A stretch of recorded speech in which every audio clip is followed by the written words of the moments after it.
पति ब्रह्मचारी।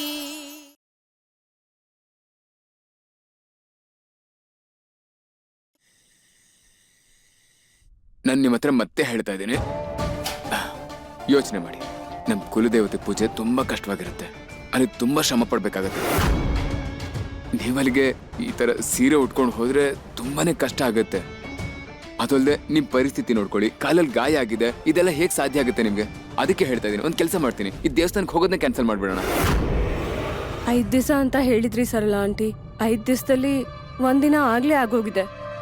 ಈ ಒಂದಿನ ನಾನು ಅವಳ ಜೊತೆಗೆ ಏನ್ ಮಾಡಿದೀನೋ ಅದ್ರ ಬಗ್ಗೆ ಅವಳು ಯೋಚನೆ ಮಾಡ್ತಾನೆ ಇರ್ತಾಳೆ. ಅವಳು ಎಷ್ಟೇ ಪ್ರಯತ್ನ ಪಡ್ಲಿ, ಈ ಮನೆಯಲ್ಲಿ ನಾನು ಖಂಡಿತ ಅವಳಿಗಿರಕ್ ಬಿಡೋದಿಲ್ಲ. ಬಿಂದ್ಯಾ, ಅದು ಎಷ್ಟೇ ಮನೆ ದೇವ್ರಿಗೆ ಹೋಗಿ ಪೂಜೆ ಮಾಡಿದ್ರು ನನಗೆ ನೀನೇ ನನ್ನ ಸೊಸೆ ಆಗಿರ್ತೀಯ.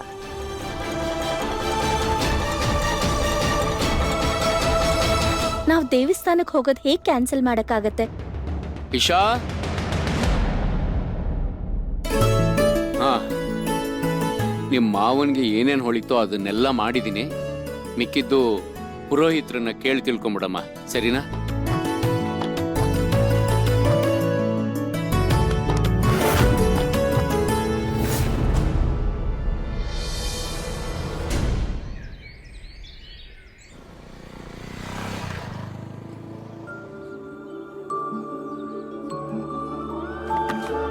तू ना जरा सा भी मेरी तरह, ना कहीं से मैं तेरी तरह, मिलके भी दोनों हैं अजनबी, कैसी है ये दास्तां, ये दास्तां.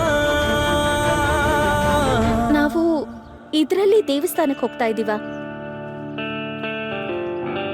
ಅಲ್ಲ, ಪರವಾಗಿಲ್ಲ, ಆದ್ರೆ ನಾನು ಹೇಗ್ ಕೂತ್ಕೊಳ್ಳಿ? ಅಯ್ಯೋ, ಅಷ್ಟೇನಾತ್ಗೆ ನಾನ್ ನಿಮಗ್ ತೋರಿಸ್ತೀನಿ. ಹೆಂಗಿದ್ರು ನೀವು ಸ್ಮಾರ್ಟು, ಬೇಗ ಅರ್ಥ ಮಾಡ್ಕೊಂಡ್ಬಿಡ್ತೀರಾ.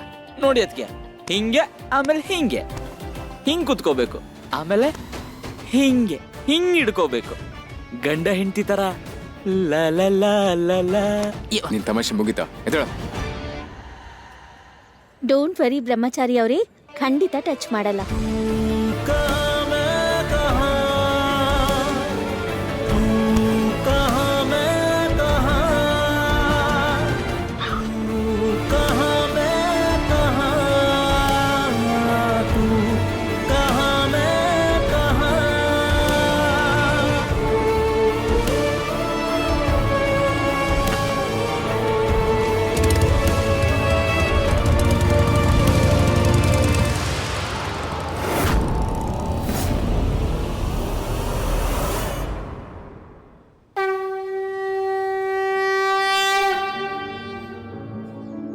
ಮಗು, ಹೊಸ ಜೋಡಿ ಕೈಯಲ್ಲಿ ಕಳಶ ಇಟ್ಕೊಂಡು ಒಟ್ಟಿಗೆ 121 ಪ್ರದಕ್ಷಿಣೆ ಹಾಕ್ಬೇಕಾಗತ್ತೆ.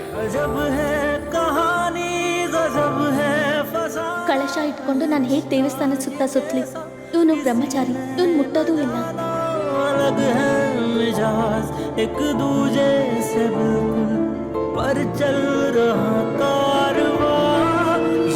ಅಯ್ಯೋ, ಸೂರಜ್ ಎಲ್ಲಿ ಹೋದ?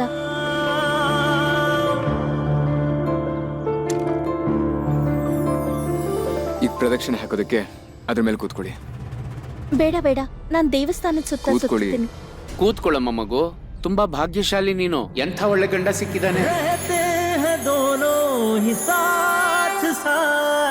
पर लंबी है दूरियां, है दूरियां.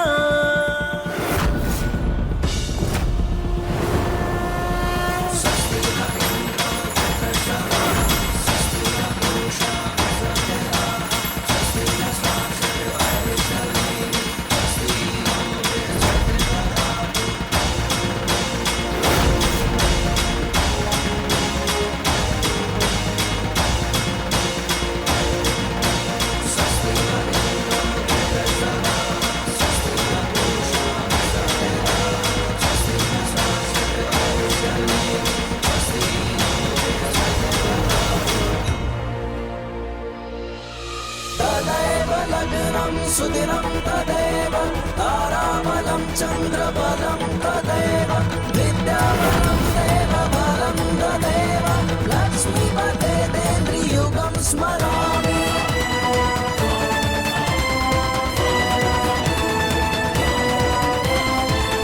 मङ्गलं भगवान् विष्णु मङ्गलं गरुडध्वज मङ्गलं पुण्डरीकाक्ष मङ्गलाय तनोहरि सर्वमङ्गलमाङ्गल्ये शिवे सर्वार्थसाधिके शरण्ये त्र्यम्बके गौरी नारायणी नमोस्तुते सर्वमङ्गलमाङ्गल्ये शिवे सर्वार्थसाधिके शरण्ये त्र्यम्बके गौरी नारायणी नमोस्तुते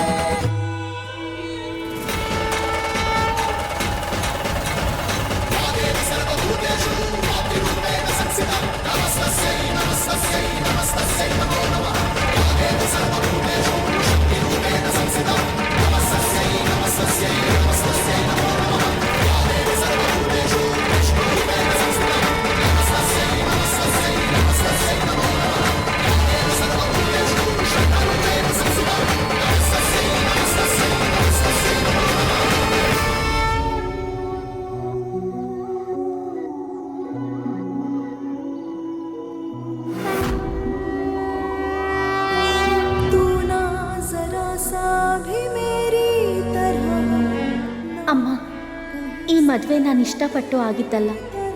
ಆದರೆ ಇವಾಗ ನಾನು ಸೂರಜ್ನ ನನ್ನ ಗಂಡ ಅಂದ್ಕೊಂಡಿದ್ದೀನಿ. ನನಗೆ ಶಕ್ತಿ ಕೊಡು ತಾಯಿ. ನಾನು ಸುಖದಲ್ಲಿ ದುಃಖದಲ್ಲಿ ಯಾವುದೇ ಪರಿಸ್ಥಿತಿನಲ್ಲೂ ಈ ಮದುವೆನ ನಾನು ಉಳಿಸ್ಕೊಳ್ಳೋದಕ್ಕೆ.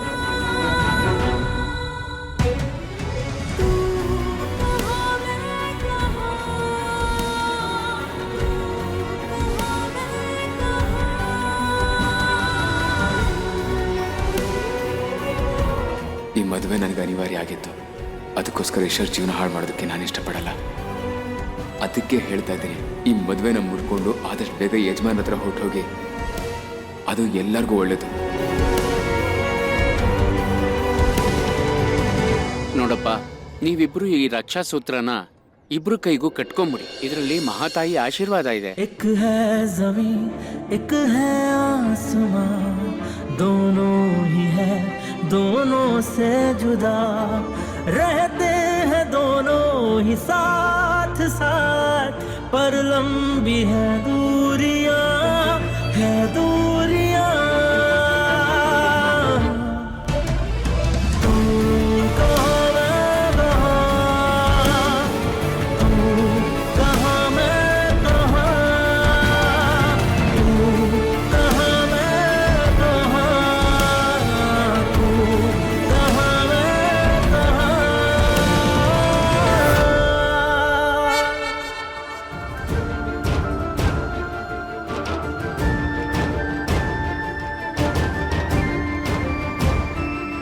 ಆ ದೇವ್ರು ನಿಮ್ಮಿಬ್ಬರನ್ನೂ ಯಾವಾಗಲೂ ಚೆನ್ನಾಗಿಟ್ಟಿರ್ಲಿ. ನೀವು ಎಷ್ಟು ಚೆನ್ನಾಗಿ ಕಾಣಿಸ್ತಿದ್ದೀರಾ ಜೊತೆಗೆ.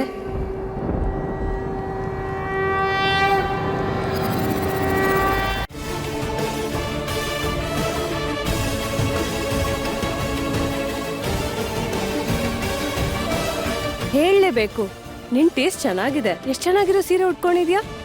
ಎಲ್ಲಿ ತಗೊಂಡೆ? ಈ ಸೀರೆನ ನನ್ನ ಗಂಡನೇ ನನಗೆ ತಂದುಕೊಟ್ಟಿದ್ದು.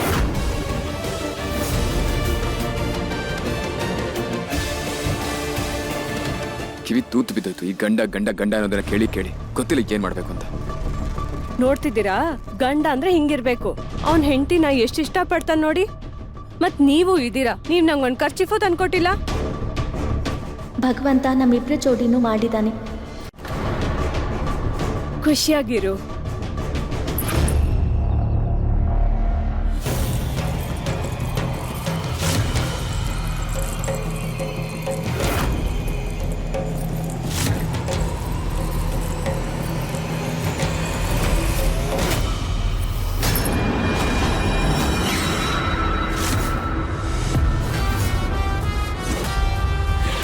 ಇವತ್ತಿಂದ ಈ ಜಾಗ ನಂದು, ಬರೀ ನಂದೇ. ಇವತ್ತಿಂದ ಆಚೆಗೆ ಮನೋಹರ್ ಪಾನ್ ಮಸಾಲ ಟೆಂಪೋ ಸುತ್ತಮುತ್ತ ಎಲ್ಲೂ ಕಾಣಿಸಲ್ಲ. ಏಯ್, ಕಾಣಿಸ್ತಾ ಇಲ್ವಾ?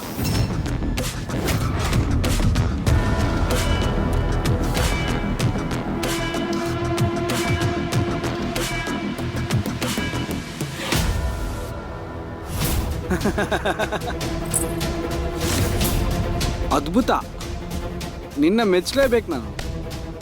ಅದು ಗುಲಾಬ್ ಸಿಂಗ್ ಮಗಳನ್ನೇ ಮದುವೆ ಆಗ್ಬಿಟ್ಟೆ. ಪಾಪ ಗುಲಾಬ್ ಸಿಂಗು ನೀನೊಬ್ಬ ಬ್ರಹ್ಮಚಾರಿ ಅಂತ ಅವ್ರ ಮಗಳನ್ನ ನೋಡ್ಕೊಳಕ್ ಬಿಟ್ಟಿದ್ರೆ, ಆದ್ರೆ ನೀನೇನ್ ಮಾಡ್ದೆ?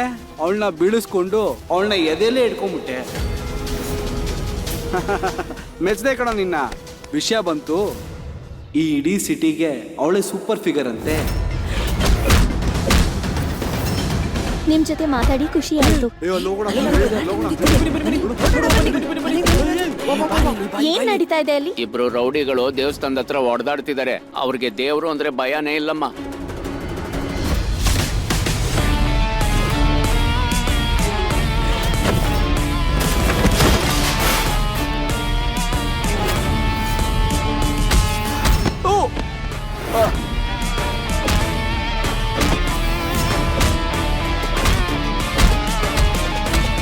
ಸೂರಜ್, ಸ್ಟಾಪ್!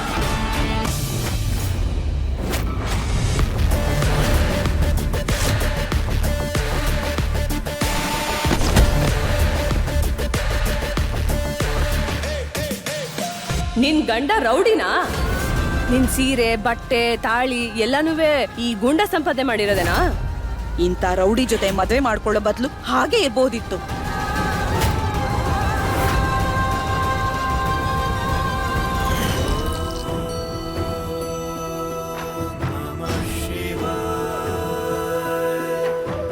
ಈಶಾ, ಇವತ್ ನಿಮ್ದು 16 ಸೋಮವಾರದ ವ್ರತ ಮುಗಿತು. ಏನ್ ವರ ಕೇಳ್ಕೊಂಡೆ ನೀನು? ಅದಕ್ಕೆ ಗಂಡ ಹೆಂಡತಿ ಒಬ್ರಿಗೊಬ್ರು ನೆರಳಾಗಿರ್ತಾರೆ.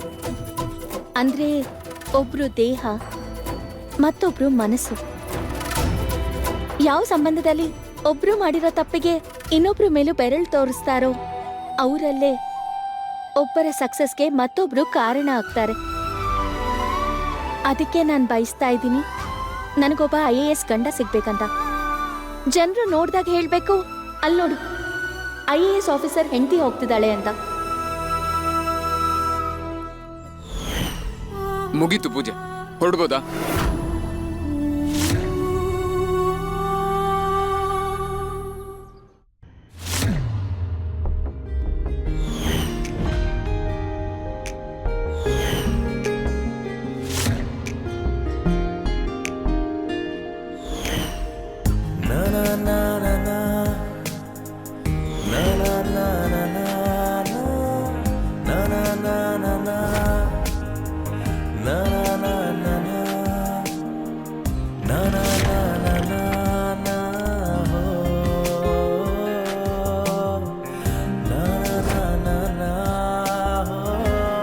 ಏನ್ ವಿಷಯ ಆರವ್ ಸರ್, ಇವತ್ ನೀವು ಡಿಫ್ರೆಂಟ್ ಆಗಿ ಕಾಣಿಸ್ತಾ ಇದ್ದೀರಾ. ಇವತ್ ಸ್ಪೆಷಲ್ ಡೇನಾ? ಸ್ಪೆಷಲ್ ಡೇ ಅಂತೂ ಹೌದು. ಯಾಕಂದ್ರೆ ಇವತ್ ನಾನು ನಿನಗೆ ಥ್ಯಾಂಕ್ಸ್ ಹೇಳ್ತೀನಿ. Thank you. ಹೌದು ಕಾವ್ಯ, ನನ್ನ ಬೆಸ್ಟ್ ಲೈಫ್ ಮೆಮೊರೀಸ್ನ ನೀನ್ ನನ್ನ ಮುಂದೆ ತಂದು ನನಗೆ ಮತ್ತೆ ಧೈರ್ಯ ತುಂಬಿಸಿದೀಯ. ನನಗೆ ಆದಷ್ಟು ಬೇಗ ನನ್ನ ಕಾಲ್ ಮೇಲೆ ನಿಂತ್ಕೋಬೇಕು ಅಂತ ಆಸೆ ಆಗ್ತಾ ಇದೆ. ಸೊ ಥ್ಯಾಂಕ್ ಯು ಕಾವ್ಯ.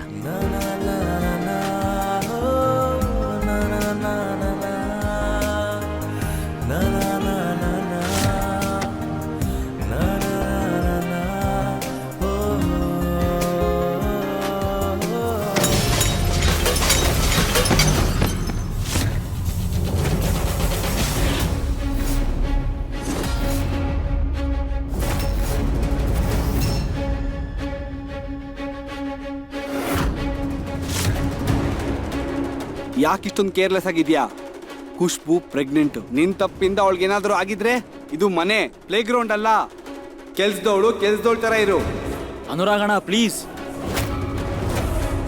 ಕಾವ್ಯ ಕೆಲಸದವಳಲ್ಲ, ನೀವೇನ್? I am sorry sir. ಇನ್ ಯಾವತ್ತೂ ಈ ಸರ್ವೆಂಟ್ ಇಂದ ನಿಮ್ಗೆ ಯಾವ ತೊಂದ್ರೆನೂ ಆಗಲ್ಲ. ಸಾರಿ. You okay right?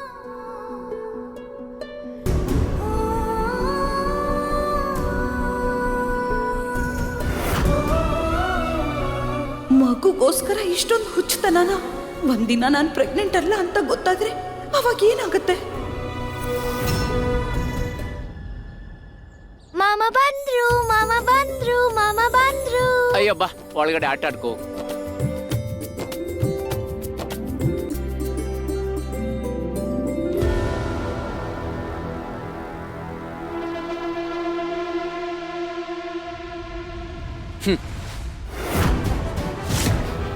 ದೇವಸ್ಥಾನಕ್ಕೆ ಹೋಗೋ ಬದಲು ಎಲ್ಲೋ ರೌಡಿಸಮ್ ಮಾಡ್ಕೊಂಡ್ ಬಂದಂಗಿದೆ.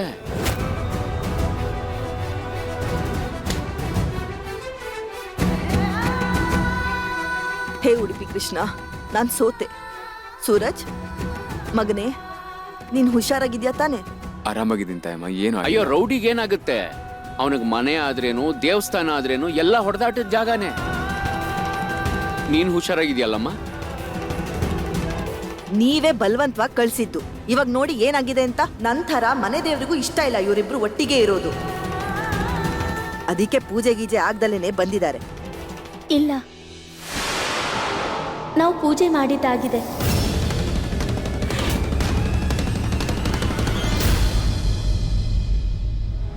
ಪ್ರಸಾದ ತಗೊಳ್ಳಿ.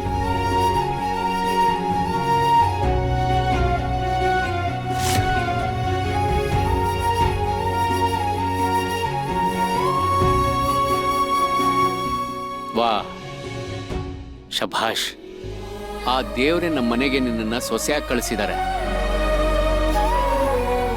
ನಿಜಕ್ಕೂ ಇವನ್ ಹಣೆ ಬರ ತುಂಬಾ ಚೆನ್ನಾಗಿದೆ. ಇಂಥ ಹುಡುಗನಿಗೆ ನಿನ್ನಂತ ಹೆಂಡತಿ ಸಿಕ್ಕಿರೋದು. ಇಲ್ಲ ಭಾವಂದ್ರೆ, ಅದೃಷ್ಟವಂತೆ ಅಲ್ಲ, ಇವಳು ನಮ್ ಸೂರಜ್ ಜೀವನಕ್ಕೆ ದುರದೃಷ್ಟವಂತೆ, ದೊಡ್ಡ ದುರದೃಷ್ಟವಂತೆ.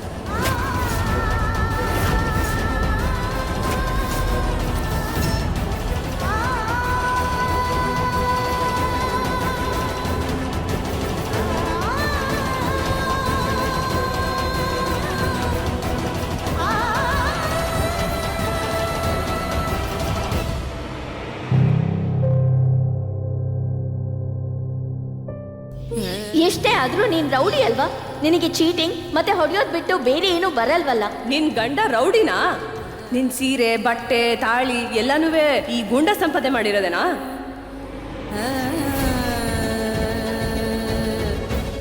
ನಿನ್ನ ನೀನು ಸರಿಯಾಗಿ ನೋಡ್ಕೋ ಇಶಾ. ಇದು ನೀನೇ ಅಲ್ವಾ?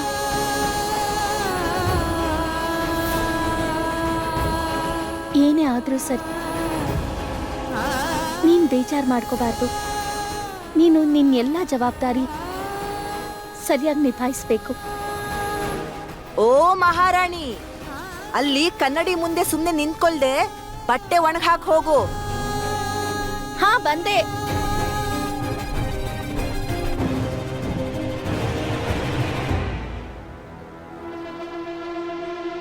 ಸೂರಜಣ್ಣ, ದೇವಸ್ಥಾನಕ್ಕೆ ಹೋಗಿದ್ರಿ ತಾನೆ? ನನ್ ಪಾಲಿನ ಪ್ರಸಾದ. ಪ್ರಸಾದ ಬೇಕಾ ನಿನಗೆ? ಅಪ್ಪನ ಹತ್ರ ಈಗ ತಾನೇ ಪ್ರಸಾದ ಇಸ್ಕೊಂಡ್ ಬಂದೆ. ಅಪ್ಪನಿಂದ ಪ್ರಸಾದನ? ಮಗನ ತೊಳಗಿಲಿಂದ ಹೋಗಿಲಿಂದ ಹೋಗಿ. ತಲೆ ಕೆಟ್ಟಂತ ಮೊದ್ಲಿಂದನೂ ಅಪ್ಪ ಬೈತಾ ಇದ್ರು, ಹೌದು. ಆದ್ರೆ ಯಾವಾಗಿಂದ ಈ ಈಶಾ ಅವ್ರ ಮನೆಗೆ ಬಂದ್ರು ಅವಾಗಿಂದ ಹೋದಾಗ ಬಂದಾಗೆಲ್ಲ ಒಳ್ಳೆ ದೇವಸ್ಥಾನದ ಗಂಟೆ ತರ ಹೊಡೆದು ಹೋಗ್ತಾ ಇರ್ತಾರೆ. ಒಂದು ಅರ್ಥ ಆಗ್ತಾರೆ ನನ್ಗೆ, ಈ ತೊಂದ್ರೆ ಯಾವಾಗ ಬಿಟ್ಟು ಹೋಗುತ್ತಾ ನನ್ನ. ಅಲ್ಲ, ನಿನಗಾದ್ರೂ ನಂಬಿಕೆ ಇದೆಯಾ ನಿಜವಾಗ್ಲೂ ಈ ಸ್ನೇಹ ಅನ್ನೋ ನಾಟಕ ಎಲ್ಲ ವರ್ಕೌಟ್ ಆಗುತ್ತಾ? ಅದ್ಕೆ ನೀನೇ ತಾನೇ ಹೇಳಿದ್ದು ಅದಕ್ಕೆ ಜೊತೆ ಫ್ರೆಂಡ್ಶಿಪ್ ಮಾಡ್ಕೊಂತ. ಆಮೇಲೆ ಅರ್ಥ ಮಾಡಿಸಿ ಅವ್ರ ಅಪ್ಪನ ಮನೆ ಕಳಿಸ್ಬೋದು ಅಂದಿದ್ದೆ. ಫ್ರೆಂಡ್ ತರ ನಾಟಕ ಮಾಡ್ದೆ ನಾನು. ಪ್ರೀತಿಯಿಂದ ಮಾತಾಡಿಸ್ದೆ, ಸೀರೆ ತಂದ್ಕೊಟ್ಟೆ, ದೇವಸ್ಥಾನ ಕರ್ಕೊಂಡೋದೆ, ಪಾಸ್ತಾ ತಿನ್ನಿಸ್ದೆ, ಎಲ್ಲಾನು ಮಾಡ್ದೆ ನಾನು. ಆದ್ರೆ ಅವಳು ಒಂದೇ ಜಾಗದಲ್ಲಿ ಸಿಕ್ಕಾಕೊಂಡಿದ್ದಾಳೆ. ಒಂದ್ ಕಡೆ ಅವಳು ಮನೆ ಬಿಟ್ಟು ಹೋಗಿ ರೆಡಿ ಇಲ್ಲ, ಇನ್ನೊಂದ್ ಕಡೆ ನೀನು ಯಾವಾಗ ನೋಡಿದ್ರು ಅದಕ್ಕೆ ಅಂತ ಹೇಳ್ಕೊಂಡು ತಲೆ ಕೆಡಿಸ್ತಾ ಇದೀಯ. ಒಂದ್ ಮಾತು ಸರಿಯಾಗಿ ಅರ್ಥ ಮಾಡ್ಕೊ, ಅವಳು ನಿನ್ಗೆ ಅತ್ಗೆನೂ ಅಲ್ಲ, ಮತ್ತೆ ನನಗೆ ಹೆಂಡತಿ ಕೂಡ ಅಲ್ಲ.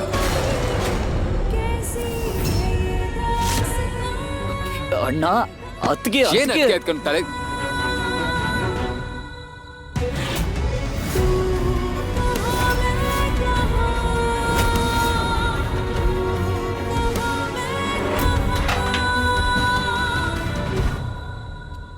ಅಣ್ಣ, ನೀವ್ ಏನೇ ಹೇಳಿ ಅತ್ತಿಗೆ ಕಣ್ಣಲ್ಲಿ ನೀರು ಬರಬಾರ್ದಾಗಿತ್ತು.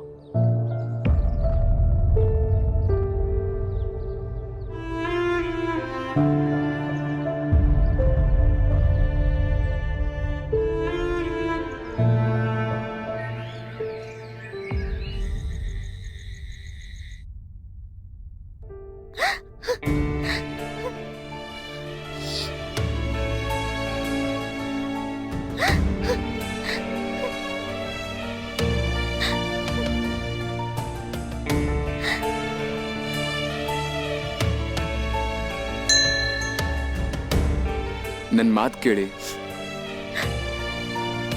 ನಾನೇನು ಕೇಳಿಸ್ಕೋಬೇಕಿಲ್ಲ. ನಾನೇನ್ ಕೇಳಿಸ್ಕೋಬೇಕಿತ್ತು ಅದೆಲ್ಲ ಕೇಳಿಸ್ಕೊಂಡಾಯ್ತು. ನಿನಗೆ ನಿಜವಾಗ್ಲೂ ನಂಬಿಕೆ ಇದೆಯಾ ಈ ಸ್ನೇಹ ಪ್ರೀತಿ ಅನ್ನೋ ನಾಟಕ ಎಲ್ಲ ವರ್ಕೌಟ್ ಆಗುತ್ತಾ? ಹಾ, ಆಗ್ಲೇ ಹೊರಗಡೆ ಏನಾಯ್ತು ಅದ್ರ ಬಗ್ಗೆ ಮಾತಾಡೋಣ ಅಂತ. ನಾನೇನು ಕೇಳಿಸ್ಕೊಳ್ಳಲ್ಲ, ಆದ್ರೆ ನೀನ್ ನನ್ ಮಾತು ಕೇಳಿಸ್ಕೋಬೇಕು. ನೀನ್ ನನ್ ಜೊತೆ ಫ್ರೆಂಡ್ಶಿಪ್ ಮಾಡಿದ್ದು ನಾನೀ ಮನೆಯಿಂದ ಬೇಗ ಹೊರಟೋಗ್ಬೇಕು ಅಂತ ತಾನೆ.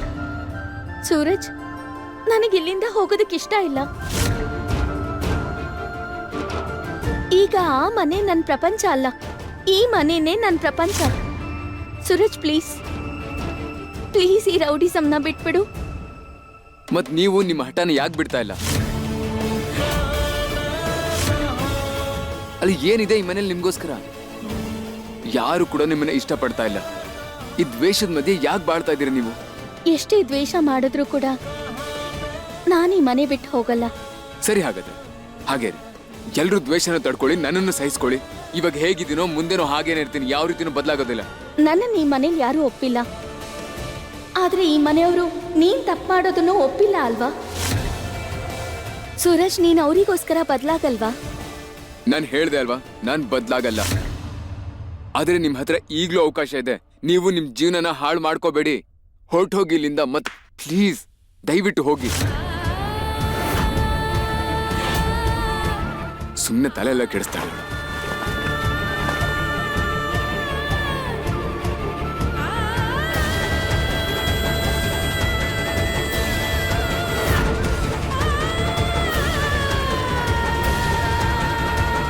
ಸರಿ, ಹೊರಟೋಗ್ತೀನಿ.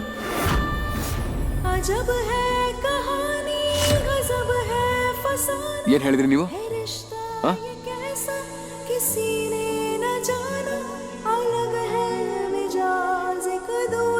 ನೀನೀಗ ಕೇಳಿಸ್ಕೊಂಡಿದ್ದೇನೆ. ನಾನಿಲ್ಲಿಂದ ಶಾಶ್ವತವಾಗಿ ಹೊರಟೋಗ್ತೀನಿ. ಆದ್ರೆ ಒಂದು ಷರತ್ತು.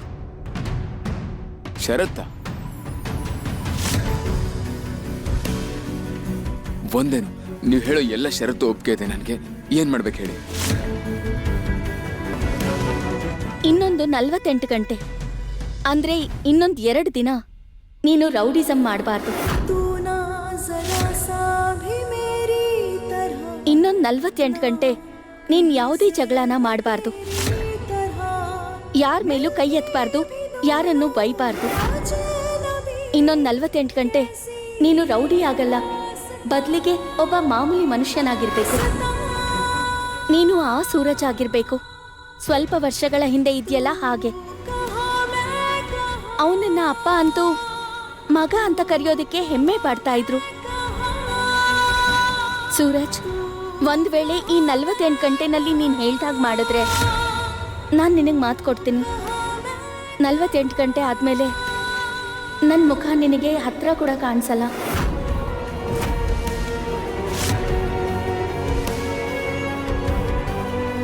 ಅಕ್ಕ, ಪ್ರಾಮಿಸ್ ಮಾಡ್ತೀರಲ್ವಾ?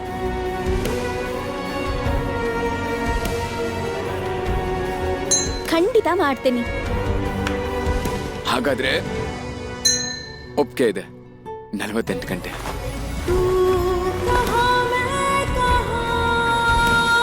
ನಾನು ಈ ಮನೇಲಿ ಇರ್ಬೋದು, ಇಲ್ದೇನೂ ಇರ್ಬೋದು, ಆದ್ರೆ ಅಪ್ಪಂಗೆ ಅವ್ರು ಬಯಸಿರೋ ಸೂರಜ್ ಸಿಗ್ತಾನೆ.